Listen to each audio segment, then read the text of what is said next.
the Konami Justifier gun, so you can dish out justice in your video games. Here it is. Check that beast out. On the back there, you get to see a lot of games that you can use the Guncon with. Now, I got lucky and came across this for $2. In the box, no less. That's not too bad. So, we're going to open it up so you guys can check this out. There it is. It's complete. Not too shabby. So, I'll take this out. So, here goes the gun right there. Get to see the little PlayStation logo up there. Konami logo right there. The old school Konami logo, no less. Bang, bang. Start button. Right there. And an action button. So, all in all, it's not too bad. I really do like it a whole lot. Now, if you have played any kind of arcade shooting game, this is pretty much exactly what you're familiar with. If you have the Nintendo Zapper, if you have a Namco Guncon, it's pretty much the same exact deal. You aim, you shoot, you pull the trigger, things on screen die. If you suck at the game, you die, and you just want to go. But yeah, other than that, this actually comes with a little manual in case you need to know how to use your gun. Which, if you do, I'm sorry to hear that.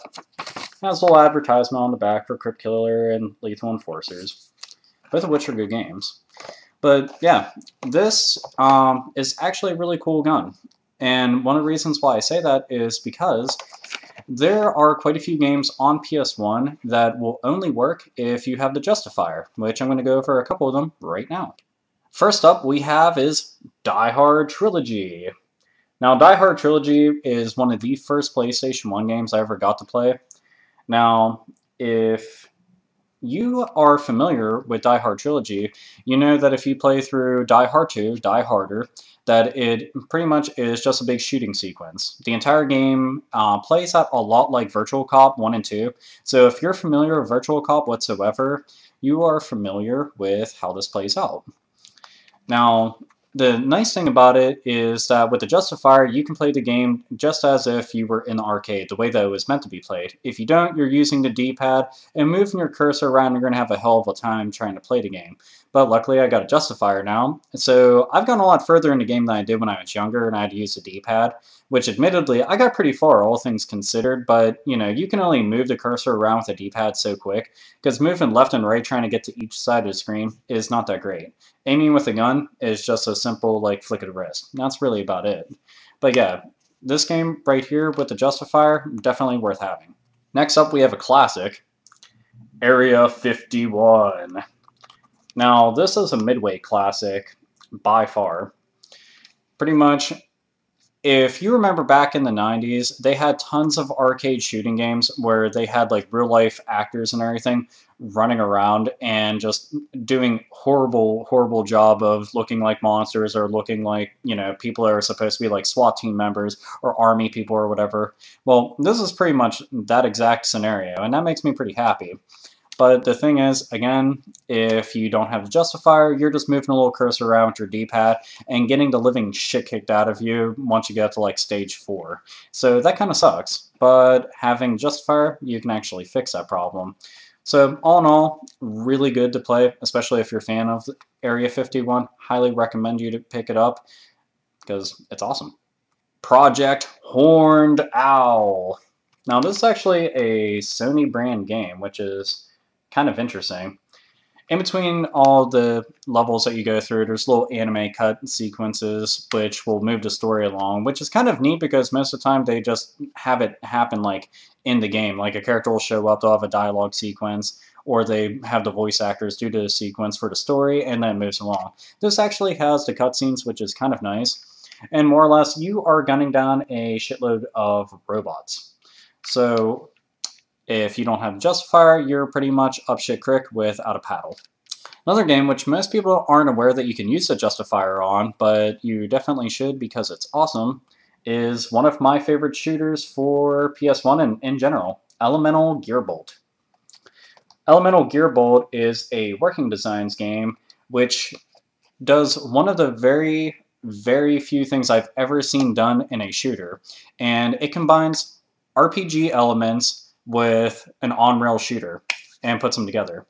This game, like Project Horned Owl, combines, the gameplay with anime cut sequences to move the story along. This game is amazing. I love this game so much. Like, if you're into arcade shooters, do yourself a favor and go and pick this up.